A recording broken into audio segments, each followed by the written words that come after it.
Okay, we'll get them to be able to write. So we have Almost 100 high school students are taking part in the Alabama Scholastic Press Association's Long Weekend.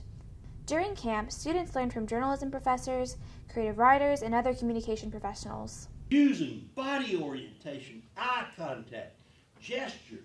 It's a great tool for teaching communication to students and helping them learn to be good communicators in all of its form, written, spoken, and these are skills that they can carry with them for their lives no matter what career they go into. Students are learning how to write, make podcasts, and even make television news stories like this to take back to their schools during the long weekend.